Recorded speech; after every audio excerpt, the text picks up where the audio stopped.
And then I ended up talking to this guy, one of the prisoners, and uh, he had been in the prison for 20 years. And you don't ask them what they've done, but he was going to come back. He was going to get out of the prison within the next 6 months. And he was sharing that, I was so scared to go out because the whole world has changed outside. And I was afraid to go out, and I thought I'll end up doing the same thing that got me in here to begin with.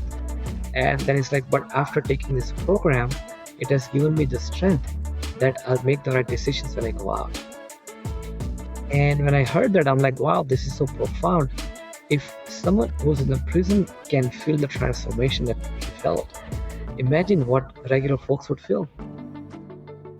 Welcome in to Menfolk Journeys, the podcast of great conversations with men. I'm your host, Chris Foster, and we're going to explore how we wear this beautiful and confusing mantle of manhood in the 21st century. Look, I get it. In public life, a lot of men are knuckleheads. But in private life, we can be thoughtful and we can be reflective if we have the right conversation, if we feel comfortable talking about our story. And we all have a great story to tell. And we can all learn from those stories.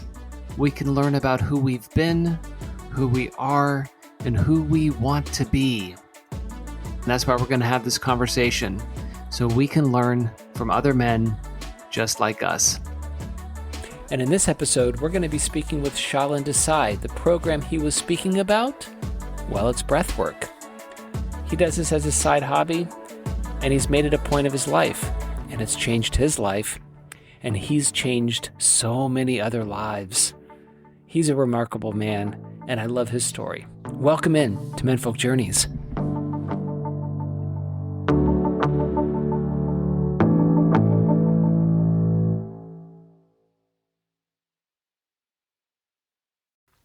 Hey folks, this is Chris, and I wanted to let you know that you can support this episode. If you love these conversations and get something out of them, you can support the show by helping me with the platform fees and technologies that make this show happen. Simply go to buymeacoffee.com/menfolkjourneys. Look, I know it's a long URL, but it works. buymeacoffee.com/menfolkjourneys, just like it sounds. You can donate $1, $5, $3, $10, whatever. You can even make it monthly. And all proceeds go to support the technologies I use to make this show happen. Thank you so much. Well, all right. Enjoy the episode. Shalin Desai, welcome in. Thank you. Thanks, Chris, for having me. Really glad you're here. Tell us a little bit about yourself. So, Chris, I'm an engineer by profession and education, and I also travel. I teach breathing exercises and meditation, and I'm part of the organization called the Art of Living. It's one of the world's largest volunteer-based organizations with presence in over 180 countries.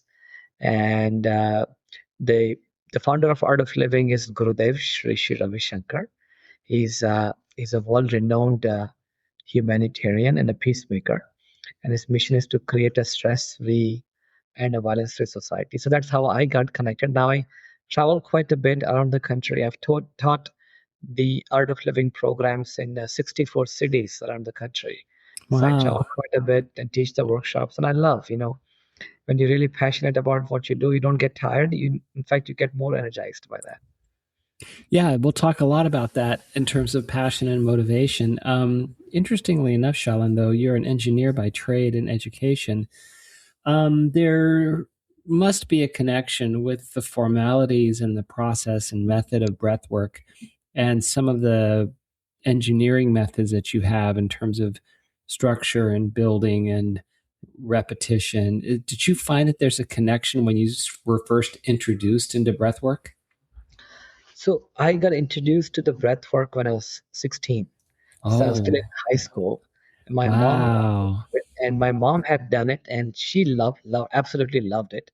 And then she got me and my brother to also take the program. And at 16, you don't care much about breathwork and meditation. And so I reluctantly ended up going for it. But when I did it, I'm like, this is pretty cool, because I could see that my focus was much higher, much better. I was able to concentrate more. I didn't have to spend a lot of time doing the schoolwork. I had more time to play and have fun in life. I'm like, this is not bad. I just do my breath work every morning, and throughout the day, I feel more energized and more focused.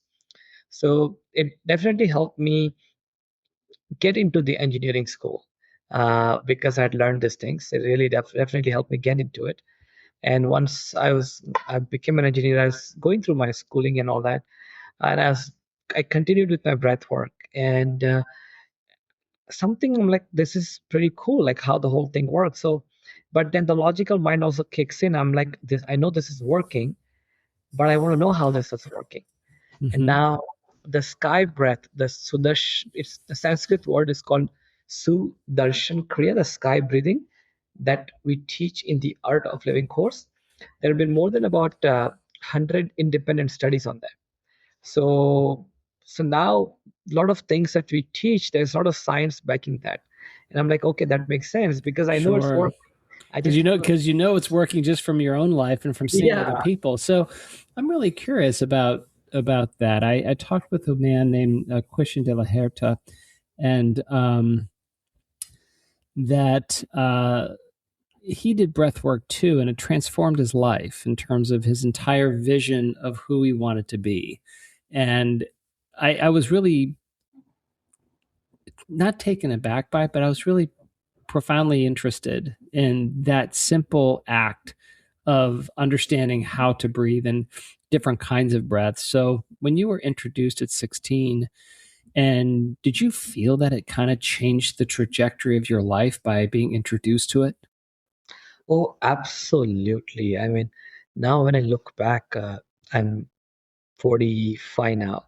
Now, Mm-hmm. when I look back, kind of, I cannot imagine if I had not been introduced to this at such an early age, or if I had not gotten onto this thing, my life would have gone in a very different direction, and Hmm. maybe not so good direction, but it would have gone in a very different direction. So Hmm. I'm so grateful. I'm so grateful that I got to experience this thing, and then I got introduced to this. So, how often? Well, clearly, it's probably a daily practice. How long do you take to do breath work in the morning when you were first introduced? Is it the same that you were doing when you were 16, or has your practice progressed?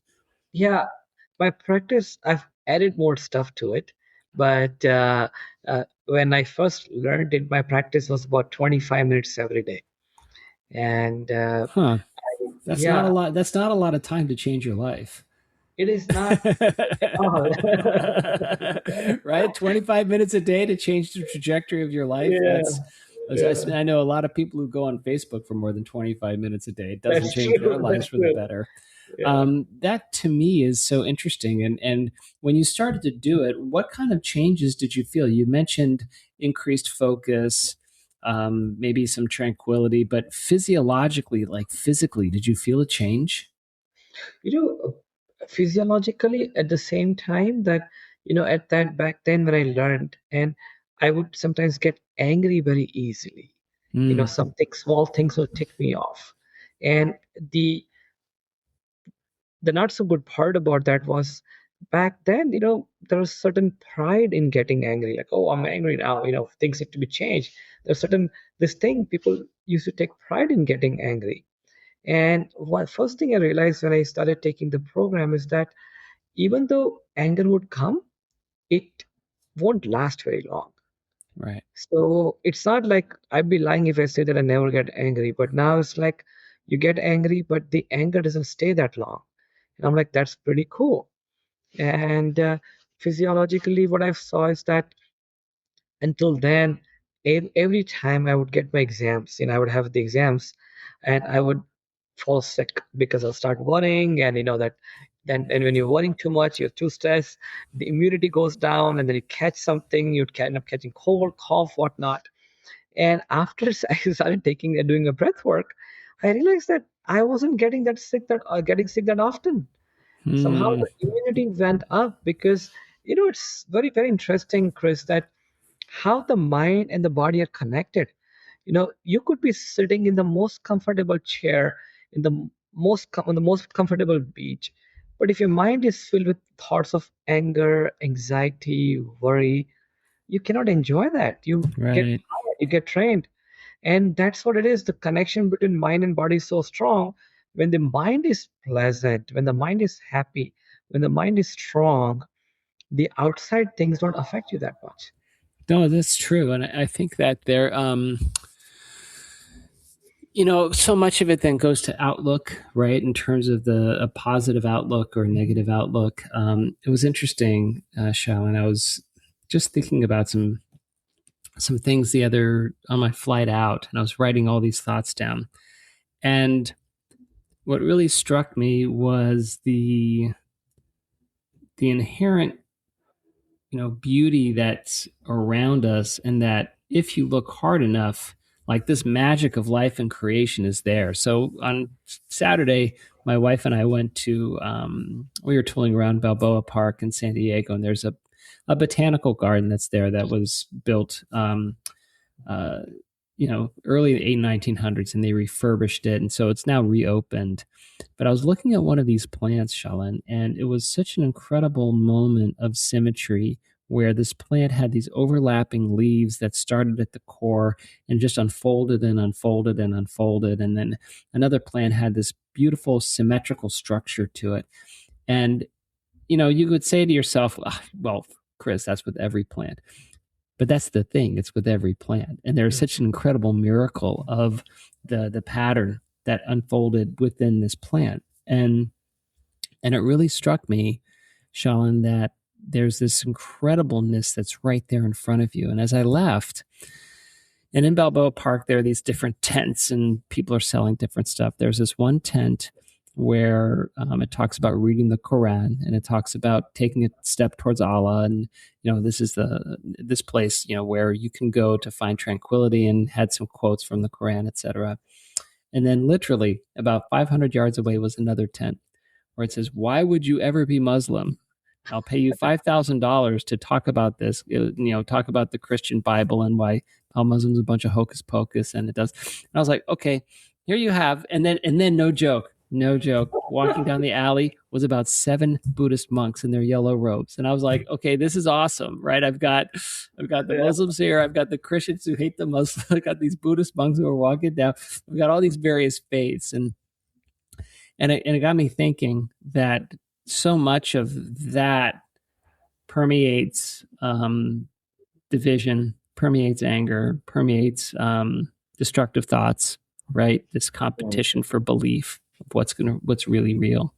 Whereas by simple, you're the second person I've talked to, and there's books about it and there's a practice, but the simple act of breathing, of learning how to breathe and figuring out how breath can really change your outlook and your physiology and your brain chemistry and your sense of happiness, that seems to me so much more real and so much more human than these divisions that are out there that we label and put on, right? So I think it's really interesting when you talk about the sense of breathing that changes your outlook on life and makes you more motivated, makes you happier. That really just comes from the own work that you can do. It's not an external source. It's you that's doing it. And that's exactly what it is, Chris. The founder of Art of Living, Gurudev, he often tells us that diversity is something that needs to be celebrated. Right. Diversity adds such beauty to our planet. He's like, if God wanted everything the same, instead of creating different vegetables, it would just create potatoes. Instead of seeing so many different flowers, you just create one rose, one flower, and you just keep seeing that flower everywhere. God loves diversity, and the diversity is what makes our world more beautiful.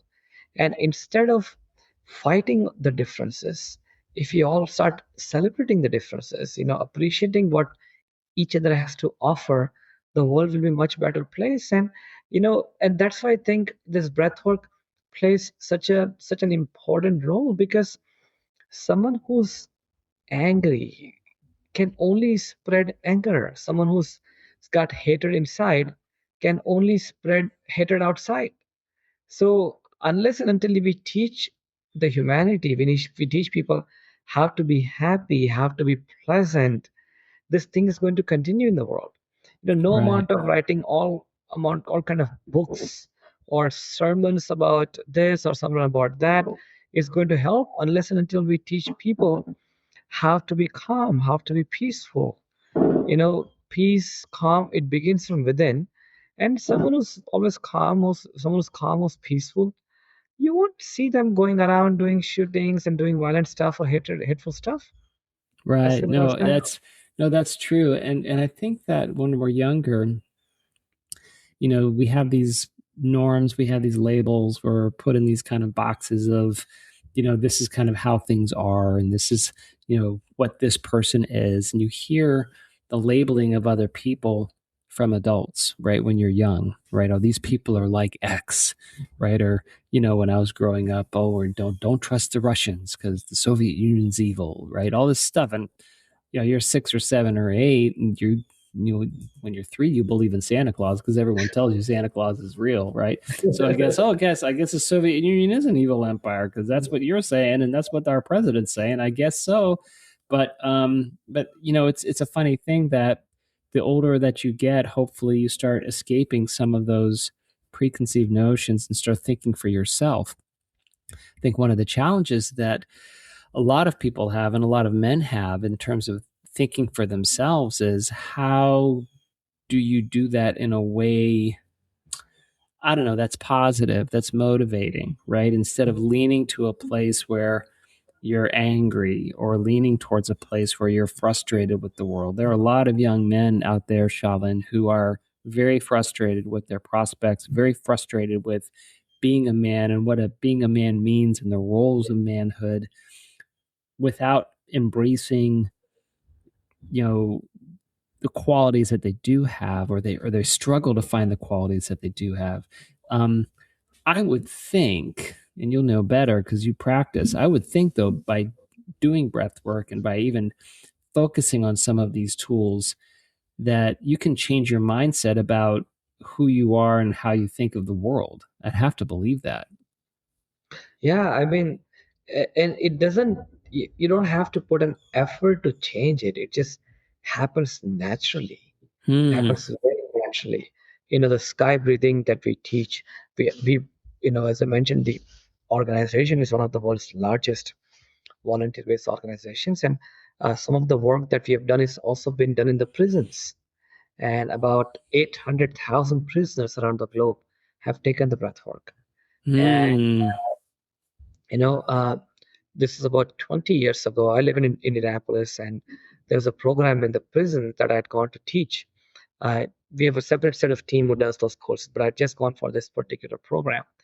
And then I ended up talking to this guy, one of the prisoners, and he had been in the prison for 20 years. And you don't ask them what they've done, but he was going to come back. He was going to get out of the prison within the next 6 months. And he was sharing that, I was so scared to go out because the whole world has changed outside. And I was afraid to go out, and I thought I'll end up doing the same thing that got me in here to begin with. And then it's like, but after taking this program, it has given me the strength that I'll make the right decisions when I go out. Hmm. And when I heard that, I'm like, wow, this is so profound. If someone who's in the prison can feel the transformation that he felt, imagine what regular folks would feel. I guess my question to you is, do they come to you with this idea of skepticism, or do they come to you with real optimism and hope that this is going to change their life? I've seen both. I've seen people at the opposite end of the spectrum, and both works. People who come with optimism, it's good, and people who come with skepticism, with their doubts and all that, I encourage that. I'm like, you know what, the more doubts you want to have, the good it is, because I know once they do it, the doubts are going to go away. So I encourage people's skepticism, because when they come, they're skeptic, but the very first day, Chris, they sit and they do the breathing exercise. The very first time they learn the sky breathing, they're blown away. So Hmm. regardless of what end of the spectrum they're in, and once they do it, they're blown away. And the thing is, the proof is in the pudding.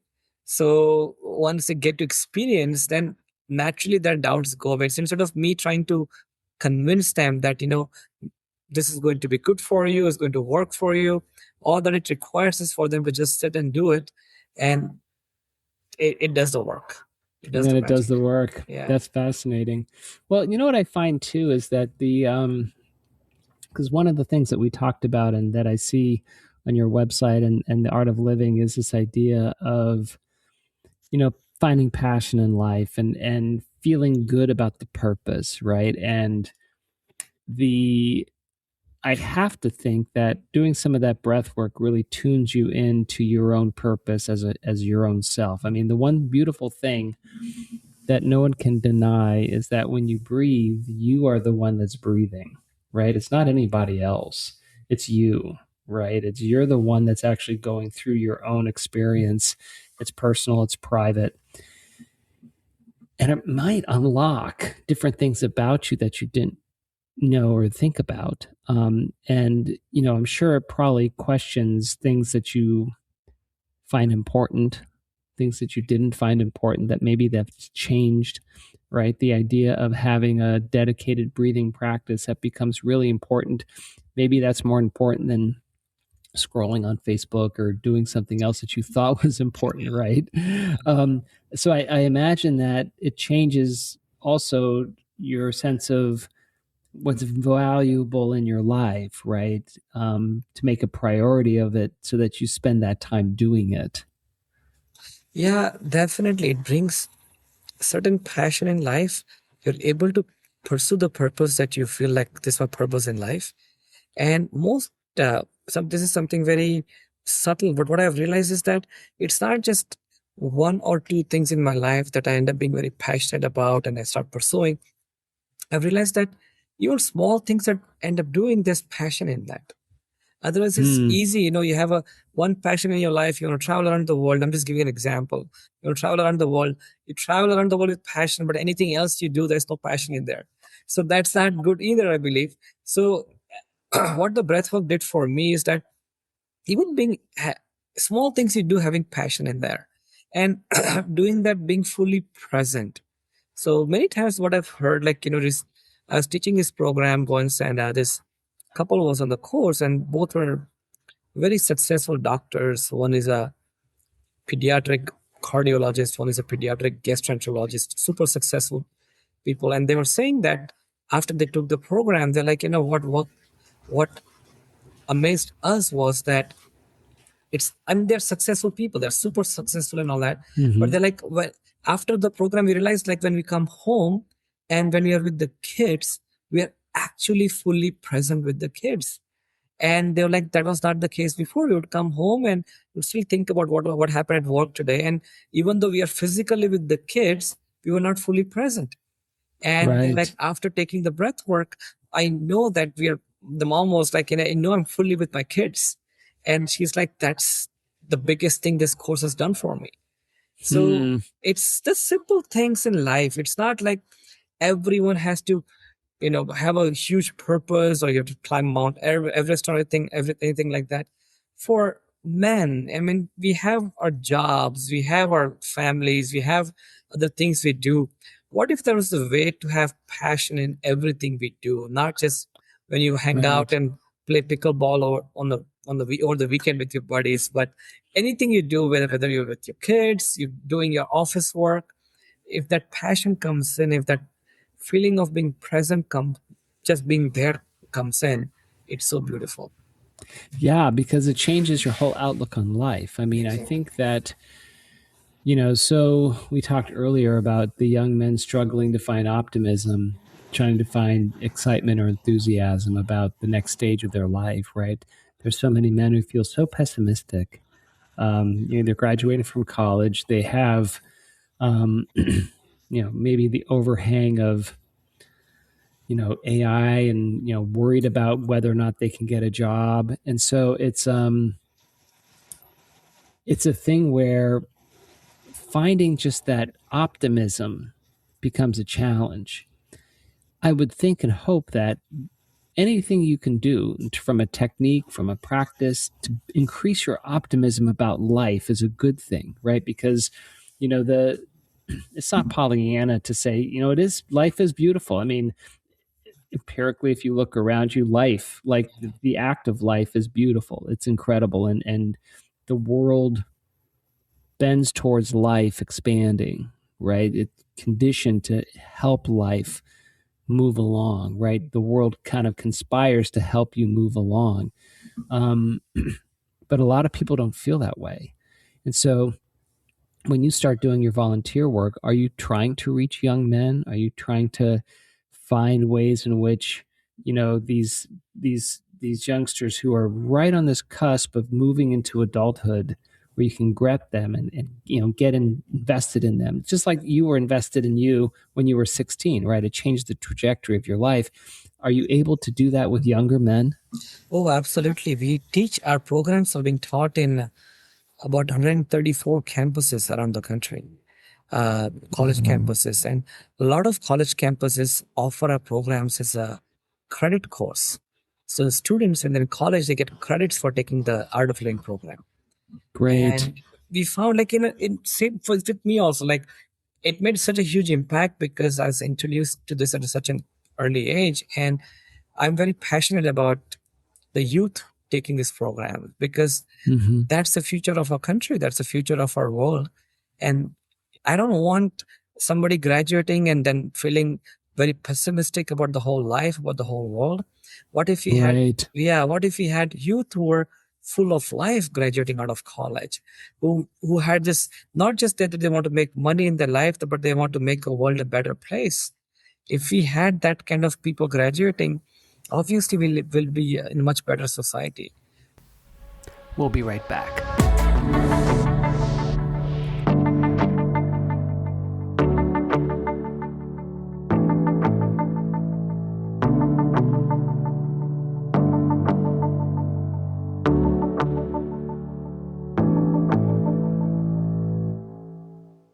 So the last I knew, 134 campuses. We have, including Harvard, Stanford, MIT, UCLA, Berkeley. Most of these campuses around the country, we have our programs being taught there. That's wonderful. I think that's critical. I'm an optimist by nature. I just am. I always have been. I've always had a kind of a joyful and playful countenance. I think things work out. Even sometimes if they don't feel like they are, you kind of know that they're going to, right? That it will work out in the end. That there's to me, the answers aren't necessarily solved by some of the big religions in the world, right? I think that we've had a lot of global tragedies, and Christianity didn't have an answer for World War II, right? They didn't, right? Either did Islam or Judaism, and while Buddhism has an answer for it, it's not influential enough, right? So it didn't stop some of these mass atrocities. So I think that when we look to religion, we don't look for it to do these massive changes of how we think about the world, because it's just proven that it hasn't.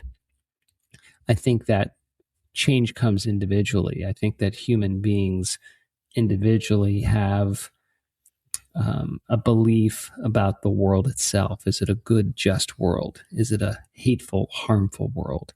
Right. And or maybe it's a blend of both, or maybe it's just a natural world and just is, right. But the sense of needing to feel good, needing to feel purposeful, needing to have a passion about living and a joy for living, I think that's so fundamental to deep intrinsic ongoing happiness to a person. And trying to find that, I think, is really hard for a lot of people. Yeah, it is hard, and maybe that's why if you look at youth or even people in general, sometimes they're lost. They're lost about what's going on. They're lost about what they want. And, stress plays a big role in that. Because when you're so stressed and then your cortisol is high, the stress hormone goes up, and you're constantly fighting that, you're constantly trying to fix things. There's no time, there's no energy to grow something, to create something new, to work on something more beautiful. And, I always joke that two things we have common across the entire humanity, the human race. First is we all breathe, and second is we all experience some sort of stress. And that's common across the human race. Everyone goes through their stresses, different stresses that they have in life. And with the help of the breath, you can actually much better manage it. There's a Sanskrit word called prana. I don't know if you've heard of that prana. Prana. Yeah, prana. It's like the subtle life force energy within you. It's connected with the breath, but subtler than the breath. And how you feel throughout the day, it's an amazing science. Like how you feel throughout the day, it's completely up to you to control. When the prana, the life force in you is higher, you feel happy, you feel light, you feel enthusiastic, you feel motivated. And when the prana is low, that's when you feel sad, dull, there's not much drive. And if the prana stays low for a long period of time, then depression and whatnot kicks in. So how you feel throughout the day, it's completely up to you to control by managing your prana. And one of the main sources through which you're able to manage your prana is the breath. See, because your food, you eat for you eat, then you wait for 4, 5, 6 hours, you get hungry again. You can go for maybe 1 or 2 or 3 days without food, maybe 1 or 2 days without sleep. But without breath, maybe a minute or 2 minutes. Right. And it's so interesting too, because there's an unconsciousness about breathing, right? You breathe in and you breathe out, your body just does it. And it's kind of a funny thing. It's almost like it's a metaphor for living, right? You can go through living without thinking about living. Yeah. You just go through life, right? I get up, I take a shower, I go to work, I do my job, I come home, I eat dinner, I watch some TV, I go to bed, I wake up, I take a shower, right? Without even thinking about life, where you live life without thinking about how you live a life. And I think one of the things that breath work probably does, because again, I've not practiced it, now I'm really curious, now I really want to take your course, Shalin, is that by thinking about breathing, you start becoming more aware of the fundamental thing that keeps your body alive, which you probably don't ever think about. And to have that intensity of thought of the thing that keeps you alive intentionally changes your mindset, probably from something where instead of living automatically, you're living more intentionally. Does that make sense? Exactly. Living with full awareness. Instead of existing, you start living. Right. That's interesting. So talk to me about that. When your courses are going on, how long is the course, and how do you bring people into the fold? So we have courses are taught in person, sometimes online also.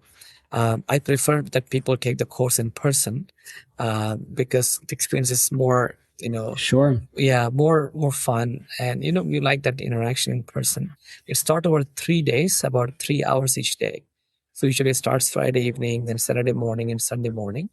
And in that you learn the sky breathing, and not only you do it, on the last day you learn how to start doing it on your own at home. So you start doing it on your own, and you continue with it. And we say that it's a fact, we are a community of happy people. Sure. And it's not that common actually. Usually when people get together, sometimes gossip happens or complaint happens, you talk about what's broken in life. How often you get around with people who are happy, or who are light, or spreading happiness and light. And that's what it is. That's beautiful. So you talked earlier about being doing meditation as well as breathing. Do you meditate every day as well as do your breath work every day? Yes. So I did the sky breathing that I talked about quite a bit. And then in addition to that, in Art of Living, I also learned this meditation practice called Sahaj Samadhi meditation, where you're given a personal mantra and you're personally initiated into your meditation practice. And Sahaj means something which is very simple or natural. Samadhi the exact English translation would be equanimity. How to have that equanimous state of mind naturally, easily. And with the help of that mantra, thousands of years ago, when these ancient meditators, these ancient rishis, when they went very deep in meditation, they discovered that there are certain sounds. And when you use these sounds in a certain manner, it can take you to the depths of your consciousness. And it Okay. brings you to a very unique state of mind where you're fully aware, at the same time you're getting deep rest. See, when you're up for a long time, let's say you're up for 16, 17 hours, your body gets tired, and you need to get some sleep. And when you're sleeping, the mind is not aware of what's going on. So it's like, what if there's this is a very unique state, and there's a lot of research going on around the world where you're getting deep rest at the same time you're fully aware. And that's a beautiful place. That's a beautiful place to be, because the Buddhist meditators, get to this place where they are completely aware, right? The awakening, right? The Buddha is aware, right, of being able to see light waves and transparency and just be aware of the state of the world. So in that meditative state, do you find that you're able to reach kind of this rest alertness pretty easily, or did you have to work hard to get to it, or does it come and go? How does that work for you? So it's not like it stays all the time. It comes and sometimes it goes, but the more you practice, the longer it stays with you. So it ends up being there much, much longer. And how long have you been meditating, Shalin? I learned my Art of Living program in 97, and then I did my meditation practice in the very next year. So it's been... Oh, wow. So you've been doing this for a while. For a long time. And the interesting thing is it's not like I had to keep doing it for so many years. I started seeing the benefits of it the very first week I started practicing. That's what, when I teach, that's what I find people really appreciate, that it's not like you have to keep doing it for so long and then you see a glimpse of peace or glimpse of awareness. It starts working on day one. Wow. Yeah. That's really powerful. Now, how do you think that that's changed your life? I mean, every aspect of my life, of course, we talked about career, working and all that. It made me much more efficient, much more productive there. And at the same time, I would let my kids confirm that, but I think it's made me a much better parent. I have two wonderful kids, and sometimes I'm traveling a lot, busy with work and all that. So it's not like, I'm spending lots and lots of time with them every day, but the amount, more than quantity, the quality of time you spend with them is so nice that they look forward to spending time with you. They tell you that, Dad, when we're with you, we're happy, we're smiling. Like, it's that confidence and that joy that you're able to bring in people around you also. We do these programs even for kids, and we've introduced both our kids to this at a very early age. I'm like, you have the entire life to study math and science and literature and language and stuff, but these are the real tools that you need in your life. Right, because it really makes me very hopeful, because there's, as an antidote to some of the technology that's out there that's unhelpful, as an antidote to the doom and gloom of what's happening in AI, to find a set of tools that anybody can use to make their lives better and happier. And I have to believe that if you as an individual are happier, then you as an individual start treating other people better. Exactly. Right. And then suddenly those people feel a little bit happier, and those people start treating other people better too. Right. You see where I'm going with this, right? There's this sense where you can radiate out the sense of well-being and optimism and purpose and joy in living. And then, the best of all situations is that, because humans have a capability to be happy, it's astonishing that we're not, right? It's right. I mean, it's like, come on, are you kidding me? Like, if we all did this together, come on, let's all hold hands and let's do this together, right? We can have a much better world. Because I think that, the news of the day or what we read is or what we are experiencing out into the world, there's if all you read are the headlines and didn't actually live, you would think the world would be a scary place. That's right? true. Very true. Right? Very right. If I true. was an alien and all I knew about human experience was reading the headlines of the news, I would be like, these people are a mess. It's terrible. But if you meet and talk with people, you realize that people inherently are good, right? Yeah. Most people want the same things, right? They want to feel joy in their life. They want to have purpose. They want their kids to be healthy and happy, right? And most people want the same things. It's just we put these blocks in our way from getting there. And what's interesting to me that you're talking about is that this seems like a very simple tool to help unblock some of those things that prevent us from reaching our true joyful potential. That's that's what it is, Chris. It's not complicated. It's easy. Anyone and everyone can benefit from this and start experiencing this thing right away. It's not like you have to prepare yourself for months or anything like that. Do it and day one it works. Yeah, it's funny, Shalin. I don't know. There's this thing about the human condition that I find so intriguing, where the capability of someone to change their life and transform their life and to be a different person or a better person tomorrow just because they choose to do so. Yeah. Right? I do think that that's inherent in us, and I think that's really marvelous, right? I think that's one of the best things about being human is that the cliche is it's the first day of the rest of your life. Well, cliches are cliches for a reason because you can change your life right now moving forward. So when you talk to your kids about this, because clearly I'm sure you guys talk shop and talk about what you do and how you feel about it, are they aware? Do they understand how to do this type of breath work or meditation so that their own lives are better? Yeah, so we have a special courses just for kids. And now Gurudev has introduced this revolutionary program called the Intuition Program, where kids' intuitive abilities have started developing. I mean, we have kids who are able to solve the entire Rubik's Cube completely blindfolded. You blindfold them, they're able to solve the Rubik's Cube. My son also, we joke at our home with my wife that anytime we have to make him do any schoolwork, the atmosphere at home gets very stressful because we need to make him do it. And lately his grades have improved quite a bit. And the other day he was like, Daddy, he had a quiz, a test at the exam at the school. And it's like, before I could click on the next question, through my intuition, I knew what the next question was going to be. I knew what the answer was going to be.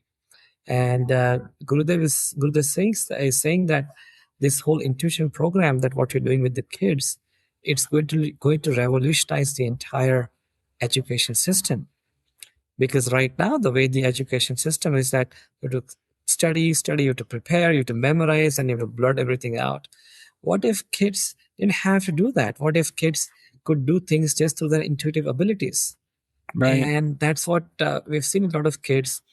I have also, Chris, started doing something called intuitive scanning now, when I'm able to sit with anyone and able to sit through my intuitions. I'm able to see them, tell them about the past, what's going to happen in the future.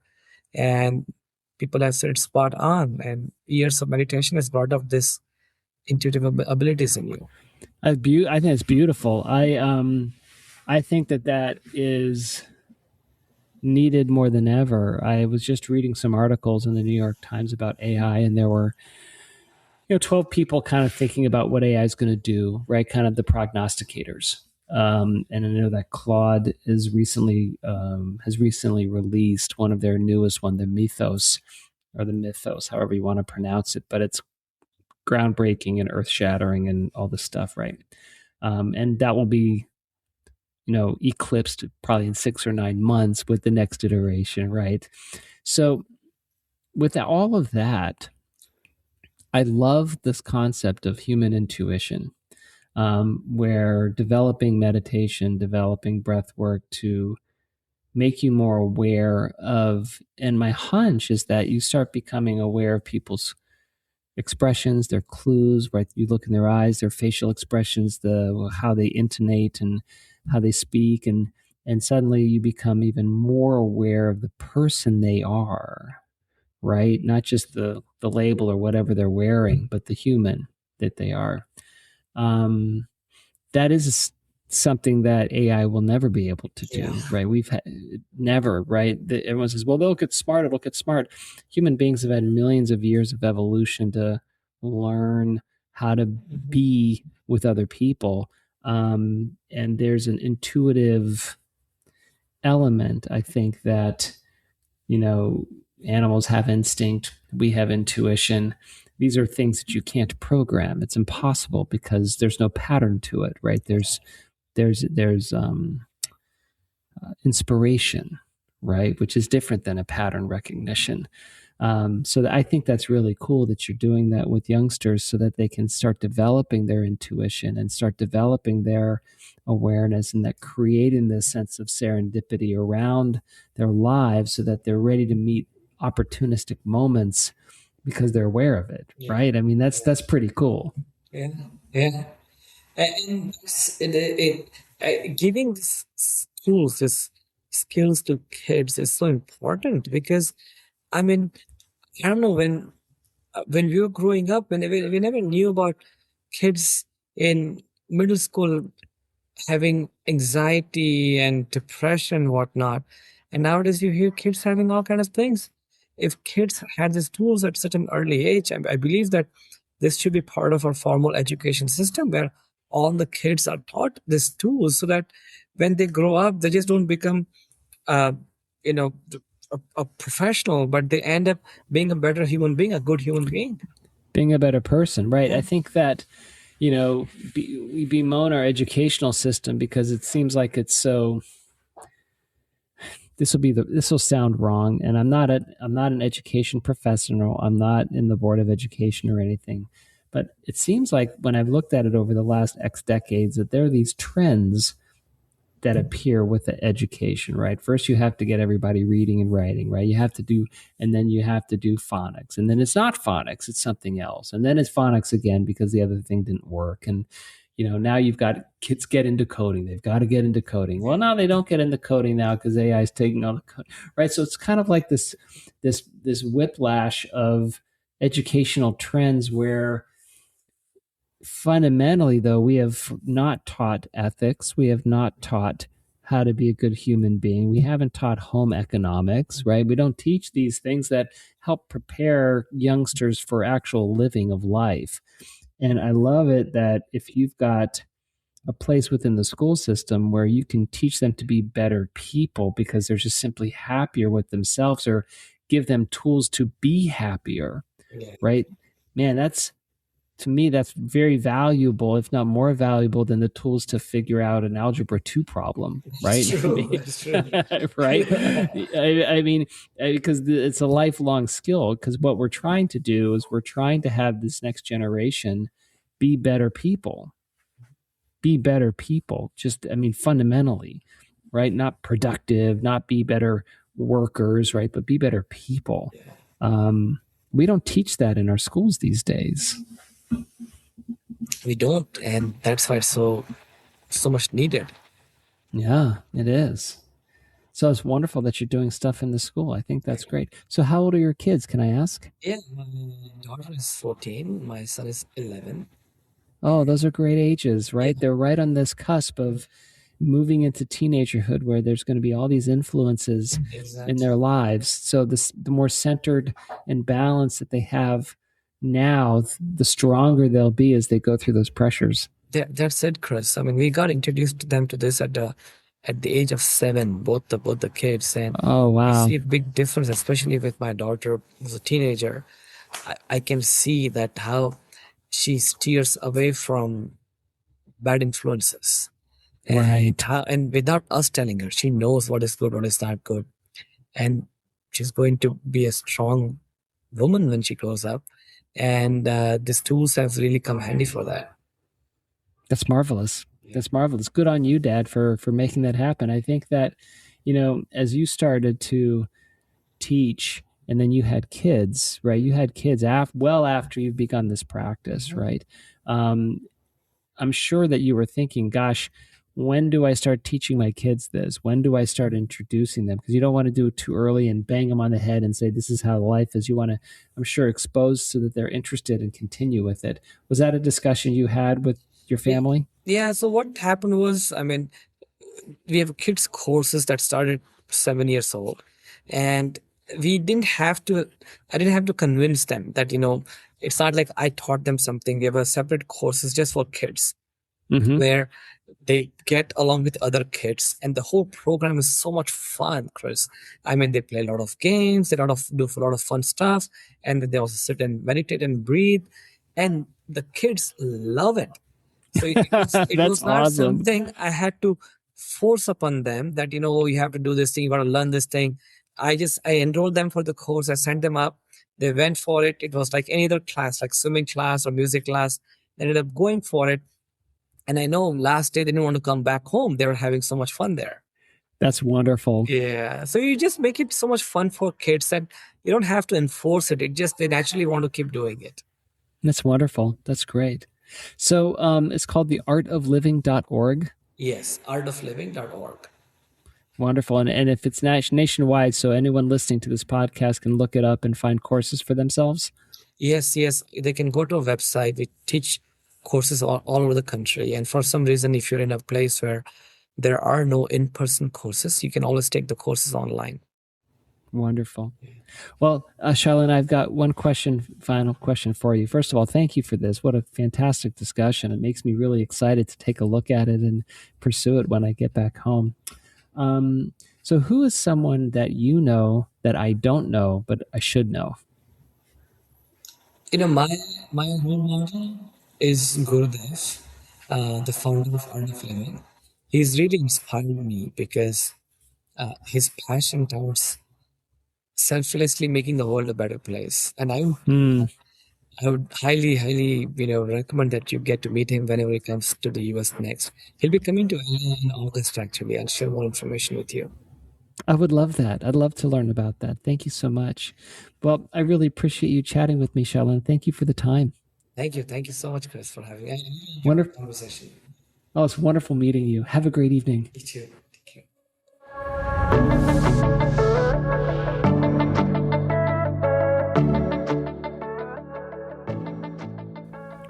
Wow. Well, thank you so much, Shalin. And, that was one of those conversations where, strange but true, I felt really calm the entire time. Right? Just talking with him, I get this sense of